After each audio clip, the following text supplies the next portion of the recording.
नाशिकमधून एक मोठी बातमी आहे। माजी आमदार वसंत गीते आणि विद्यमान आमदार देवयानी फरांदे हे आमने सामने आलेले आहेत। ठाकरेंच्या शिवसेनेच्या उमेदवारांनी मालेगावातून बोगस मतदार आणल्याचा देवयानी फरांदे यांनी आरोप केला आणि आरोपानंतर एकंदरीतच या भागात तणाव बघायला मिळतोय। तणावानंतर प्रभाग क्रमांक 15 मध्ये पोलीस बंदोबस्तात मात्र मोठी वाढ करण्यात आलेली आहे।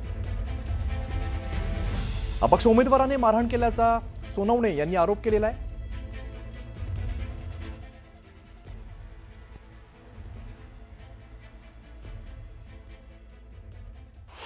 नाशिकच्या काठेगल्ली परिसरामधील प्रभाग क्रमांक 15 मध्ये बोगस मतदार आणल्याचा आरोप आमदार देवयानी फरांदे यांनी केलेला आहे।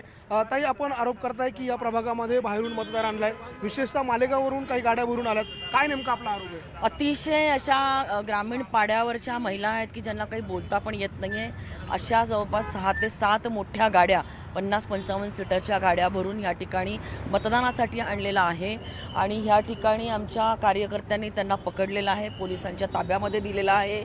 काही ठिकाणी जो खरा वोटर आहे तो मतदानासाठी जातोय तर तिथं त्यांचं आधीच मतदान झालेलं आहे, त्यामुळे बोगस मतदान जे देखील आहे ते देखील या प्रभाग 15 मध्ये खूप मोठ्या प्रमाणामध्ये झालेलं आहे। पखाल रोड नावाचा एक अतिशय संवेदनशील भाग देखील ह्या ठिकाणी आहे आणि त्यामुळे मी पोलीस आयुक्तांशी बोललेली आहे की सदरच्या ठिकाणचं जे काही गर्दी आहे आणि हा जो गोंधळ उडालेला आहे त्याचं नियंत्रण त्याला लवकरच नियंत्रणात आणा। हा जो मतदार बाहेरून आणला जातोय तो नेमका कोणत्या पक्षातल्या उमेदवारांकडून आणला जातोय? उबाठाच्या लोकांनी ह्या मतदाराला ह्या ठिकाणी आणलेलं आहे आणि त्यांच्याकडनं मतदान करून घेणं बोगस अशा पद्धतीचं नियोजन त्यांचं ह्या ठिकाणचं दिसतंय। पोलिसांनी हा सगळा वाद जो आहे तो मिटवलेला आहे, मात्र एक तणावपूर्ण वातावरण प्रभाग क्रमांक 15 मध्ये या सगळ्या प्रकरणामुळे निर्माण झाल्याचं पाहायला मिळतंय। लक्ष्मण घाटोळ, न्यूज 18 मराठी, नाशिक। पुढची महत्त्वाची बातमी आपण बघूया। सोलापुरातील मतदान केंद्रांवरती कामगार बहुल भागातील मतदारांनी मोठी गर्दी केलेली आहे। सोलापुरातील लोधी गल्ली, बेडरपूल या परिसरामध्ये सकाळपासूनच संत गतीने मतदान प्रक्रिया सुरू होती, मात्र आता महिला मतदारांनी मतदान केंद्रांबाहेर मोठी गर्दी केल्याचं चित्र बघायला मिळत आहे। कामगार बहुल भाग आहे, या ठिकाणी मतदान केंद्रांबाहेर महिलांच्या मोठ्या रांगा आत्ता सुद्धा बघायला मिळतात आणि अगदी अर्धा तास शिल्लक आहे, मात्र या शेवटच्या अर्ध्या तासात सुद्धा मोठ्या संख्येने हे नागरिक जे आहेत ते बाहेर पडलेले आपल्याला बघायला मिळत आहेत।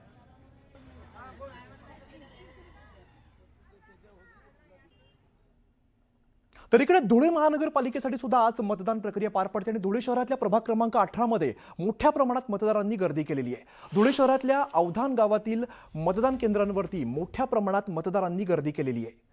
3:30 वाजेपर्यंत फक्त 36.49% मतदान झालं आणि असं असताना दुपारनंतर शहरातील सर्वच प्रभागांमध्ये मोठ्या प्रमाणात मतदारांनी मतदान करण्यासाठी येता गर्दी केली आहे। त्यामुळे धुळे शहरामध्ये अनेक ठिकाणी उशिरापर्यंत मतदान सुरू राहील असं एकंदरीत चित्र बघायला मिळतंय।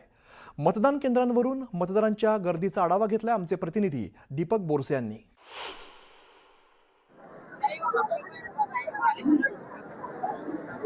धुळे महानगरपालिकेसाठी आज खरं तर मतदान होतंय आणि या मतदान प्रक्रियेदरम्यान लोकशाहीचा उत्सव नेमका कसा असतो हे मी तुम्हाला आता दाखवणार, कारण की त्याचं कारण असेल की धुळे शहरातल्या अवधान भागातल्या मतदान केंद्रावरती मोठ्या प्रमाणामध्ये मतदारांनी गर्दी केलेली आहे। आपण आहोत धुळे शहरातल्या अवधान भागामध्ये आणि या अवधान गावातील ही मराठी शाळा आहे खरं तर जिल्हा परिषदेची, आणि आपण पाहू शकतो या ठिकाणी प्रचंड अशी गर्दी जी या ठिकाणी मतदारांची झालेली पाहते।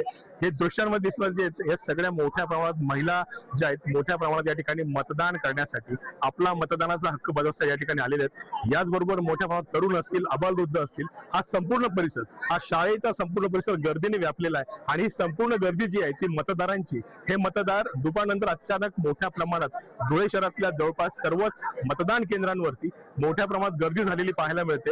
धुळे महानगरपालिकेच्या 19 प्रभागांमधील 70 जागांसाठी खरं तर निवडणूक होते आणि या 70 जागांसाठी 316 जे उमेदवार जे आहेत ते आपलं नशीब आजमावत आहेत आणि याच उमेदवारांचं भवितव्य ठरवण्यासाठी हे सर्व मतदार आलेले आहेत। लोकशाहीचा खरं तर हा उत्सव सुरू आहे आणि या उत्सवामध्ये आपण पाहू शकतो की प्रचंड अशी गर्दी आहे। सकाळपासून खरं तर धुळे शहरातल्या मतदानाची जी टक्केवारी ती अतिशय कमी होती, मात्र दुपारनंतर मोठ्या प्रमाणात मतदार घराच्या बाहेर निघालेले आहेत आणि ते आपल्या मतदानाचा हक्क या ठिकाणी बजावताना दिसत आहेत। धुळे शहरामध्ये एकंदर पाहिलं, धुळे शहरातली जी धुळे महानगरपालिका जी आहे तर महानगरपालिकेमध्ये भारतीय जनता पार्टी स्वतंत्र लढते, तर दुसरीकडे मित्र पक्षातील राष्ट्रवादी असेल, शिवसेना, शिंदे गट असतील यांचंच खरं तर मोठं आव्हान अनेक प्रभागांमध्ये दिसून येतं। तर दुसरीकडे विरोधकाच्या भूमिकेमध्ये राष्ट्रवादी शरद पवार गट असेल, त्याचबरोबर काँग्रेस, मनसे, उद्धव ठाकरे गट आणि त्याचबरोबर MIM जी आहे ती या ठिकाणी लढताना दिसते।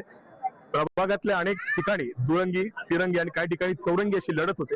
हे सगळं राजकीय या ठिकाणी जर गणित जरी असली तरी खऱ्या अर्थानं आता मतदान सुरू आहे आणि सर्वच ठिकाणी मोठ्या प्रमाणात मतदार जे आहेत ते मतदान केंद्रांवरती आपल्या मतदानाचा हक्क बजावण्यासाठी दाखल झालेले आहेत. दीपक बोरसे, न्यूज 18 लोकमत, धुळे.